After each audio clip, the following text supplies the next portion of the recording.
नमस्कार मित्रों, आज पांडव लीला का आखिरी दिन है और यह है चक्रव्यूह गेंद जिसको बोलते हैं, यहाँ खेली जाएगी। और गांव के सभी युवा भाइयों ने बड़ा ज़बरदस्त कार्यक्रम किया है। ये सुबह 5 बजे 6 बजे अंधेरे में लग गए, जबकि कड़ाके की धुंध पड़ी हुई थी। ये सामने दुकानें लगी हुई हैं, बहुत दुकानें लगेंगी, शाम तक मेला रहेगा बहुत बड़ा। और ऊपर से करीब 42 साल बाद लगा है, तो और लोग बढ़ चढ़ के आएंगे। करीब 1000-1500 लोगों के आने की उम्मीद है और दूर दूर तक लोग आएंगे।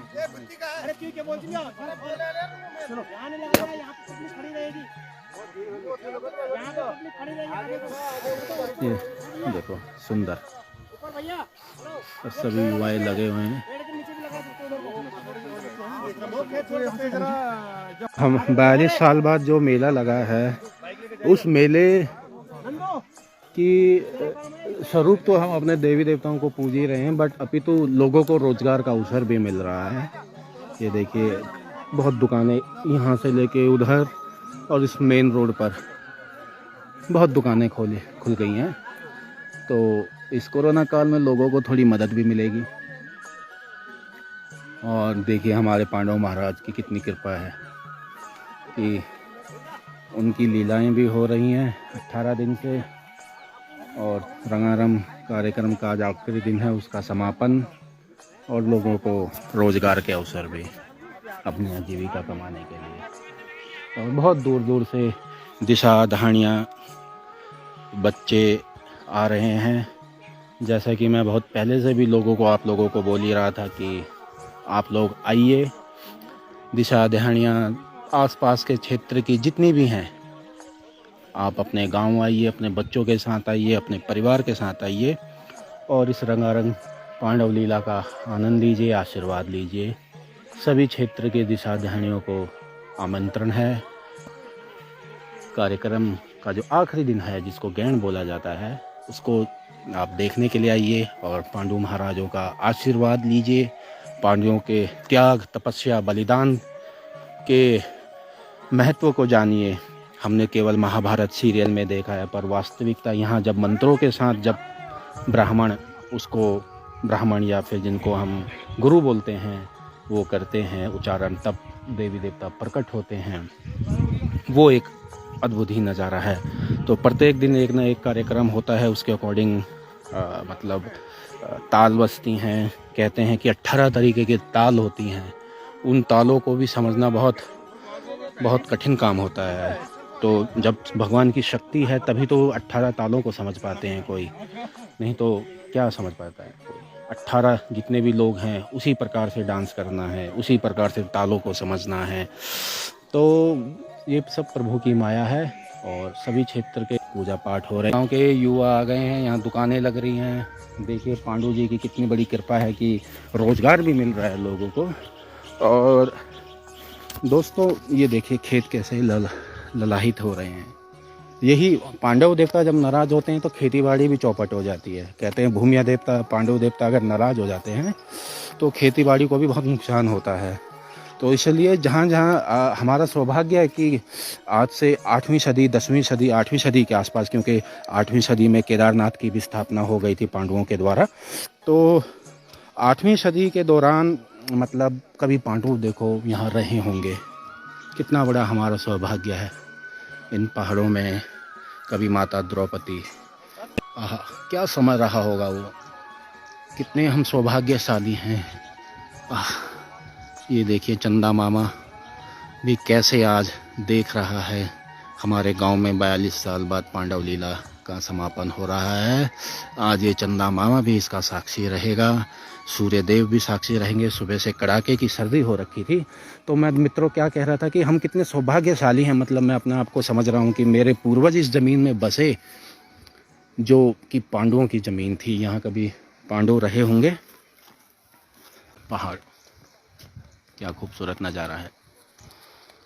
तो हमारे पूर्वजों ने ये भूमि चुनी। मैं अपने पूर्वजों का धन्यवाद करता हूँ और उन पूर्वजों की बदौलत ही उन्होंने जो संस्कृति को आगे अपनाया, नेक्स्ट जनरेशन को दिया, उन लोगों ने भी यह संस्कृति को अपनाया और आगे ले गए, उनका धन्यवाद। और 40-42 साल बाद जो हमारे अभी के जो हमारे बुज़ुर्ग लोग हैं, उन्होंने हमें नॉलेज दी है।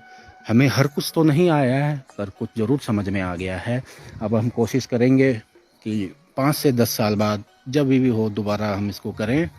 देखिए क्या सुंदर नज़ारा है। देखिए दोस्तों कि यहाँ कभी पांडव महाराज रहे, उनकी सेना रही, माता कुंती रही। तो दोस्तों को हुआ क्या, उनको यहाँ क्यों आना पड़ा? क्योंकि द्यूतक्रिया में दुर्योधन द्वारा उनको हरा दिया गया शकुनियों के पासे से। मामा शकुनी के पास जो पासे बताए जा रहे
ज्ञात हो जाना।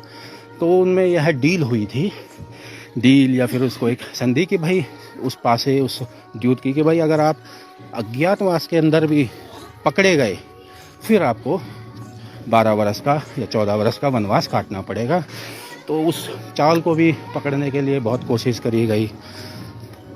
तब पांडवों को शैलेंद्री जो कि राजा की एक पुत्री थी, उनकी दासी बनी। पांडु महाराज युधिष्ठिर कंक का रूप बना के अज्ञातवास में रहे। और भीमसेन ने राजा का रसोइया का कार्यभार संभाला। और नकुल सहदेव ने अज्ञातवास के दौरान घुड़ और पशुपालन का कार्य संभाला। और उस समय जो अर्जुन थे उन्होंने एक नचनिया नृत्यकारा का या फिर एक नपुंसक रूप अपनाया। और वह रूप भी इसलिए अपनाया क्योंकि उनको श्राप मिला हुआ था। श्राप के कारण उनको वह रूप मिला हुआ था, क्योंकि जब वह इंद्रलोक गए थे दिव्यास्त्र की खोज पे, तो वह इंद्रदेव में जो अप्सरा थी अर्जुन पे मोहित हो गई थी। परंतु उस समय अर्जुन ने कहा कि भाई माता, मैं तो तुम्हें माता के रूप में देखता हूँ। और उन्होंने फिर उस समय उनके साथ जो भी उस समय का उनका प्रपोजल था वो अनएक्सेप्टेड कर दिया। तो फिर उर्वशी या जो अप्सरा थी उन्होंने उनको श्राप दे दिया। इस कारण से वह 1 साल उसमें रहे। तो वह सब ये विधि का विधान है, सब कार्यक्रम है, ऐसे ही है। बहुत बड़ी दुख भरी कहानी है, क्या बोलूं।